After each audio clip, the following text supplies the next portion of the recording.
فبیہا جب اپنی ماں کی تدفین کے بعد گھر واپس لوٹتی ہے تو اس پر غم کے پہاڑ ٹوٹ چکے ہوتے ہیں، مگر اس نازک وقت میں بھی مہک کا دل ذرا نہیں پسیجتا۔ واپسی کے اگلے دن ہی مہک فبیہا کے کمرے کے باہر آ کر زور زور سے دروازہ کھٹکھٹاتی ہے اور طنزیہ لہجے میں کہتی ہے، فبیہا آخر کب تک سوتی رہو گی؟ پہلے ہی اتنے دن اپنی ماں کے پاس رہ کر آئی ہو اور اب یہاں آ کر بھی آرام؟ یہ سن کر فبیہا کا ضبط ٹوٹ جاتا ہے۔ آنکھوں میں آنسو لیے وہ دکھ اور تکلیف کے عالم میں جواب دیتی ہے، مہک بابی، خدا کا کچھ خوف کرے، میری ماں کا انتقال ہوا ہے، ابھی ان کے کفن کو میلا ہوئے چند دن گزرے اور آپ چاہتی ہیں کہ میں فوراً گھر کی ذمہ داریاں سنبھال لوں؟ کیا آپ کو ذرا بھی شرم نہیں آتی؟ اس وقت مجھے سہارا دینے کی بجائے آپ مجھے تانے دے رہی ہیں۔ فبیہا کی باتیں مہک کو آگ بگولا کر دیتی ہیں۔ وہ تلخ لہجے میں بولتی ہے، بس بہت ہو گیا فبیہا، کبھی تمہاری ماں بیمار، کبھی انتقال، لیکن جو زندہ ہے ان کی ذمہ داریوں سے منہ نہیں موڑا جا سکتا۔ تم اس گھر کی بہو ہو اور اس گھر کا کام تمہارا فرض ہے۔ ہمدردیاں سمیٹنے کی عادت چھوڑو اور اپنا فرض ادا کرو۔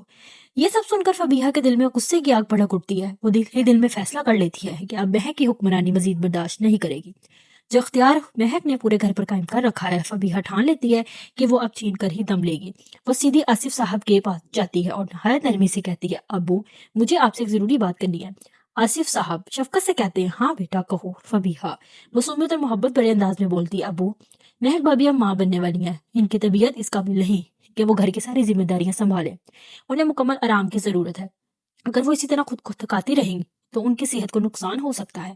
اللہ نے بڑی مشکل سے انہیں یہ خوشخبری دی ہے، اس لیے بہتر یہی ہے کہ ذمہ داریاں مجھ پر ڈال دی جائیں۔ ویسے بھی ایمان دفتر چلی جاتی ہے، پیچھے میں ہی رہ جاتی ہوں، میں سب کچھ سنبھال لوں گی۔ فبیہا کی سمجھداری آصف صاحب کو متاثر کر دیتی ہے۔ وہ فوراً فیصلہ سناتے ہیں، تم نے بالکل درست کہا بیٹا، میں ابھی مہک کو بلاتا ہوں۔ کچھ دیر بعد مہک آتی ہے۔ آصف صاحب سنجیدگی سے کہتے ہیں، بیٹا اب گھر کی تمام ذمہ داریاں فبیہا سنبھالے گی، تمہاری حالت ایسی نہیں کہ تم یہ سب کر سکو۔ یہ سنتے ہی فبیہا کے چہرے پر فاتحانہ مسکراہٹ پھیل جاتی ہے، جبکہ مہک خود کو بے بس محسوس کرتی ہے۔ اسے اندازہ ہی نہیں ہوتا کہ فبیہا اس طرح بازی پلٹ دے گی۔ اپنی عزت بچانے کے لیے وہ خاموشی سے کہہ دیتی، جی ابو، جیسا آپ بہتر سمجھے۔ مہک وہاں سے چلی جاتی ہے اور فبیہا اپنے کمرے میں جا کر خوشی سے جھوم اٹھتی ہے۔ اب پورے گھر کا اختیار اس کے ہاتھ میں آ چکا تھا اور اب کوئی اس پر حکم چلانے والا نہیں تھا۔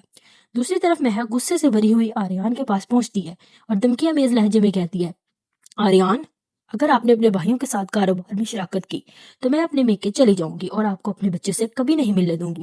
فبیہا نے جس طرح مجھ سے اختیار چھینا ہے ویسے ہی آپ کے بھائی آپ کے پیسے بھی ہڑپ کر لیں گے۔ مہک کی باتوں میں آ کر آریان بھی بھڑک اٹھتا ہے اور آصف صاحب کے پاس جا کر ان کو صاف انکار کر دیتا ہے کہ کاروبار میں لگانے کے لیے پیسے نہیں ہیں۔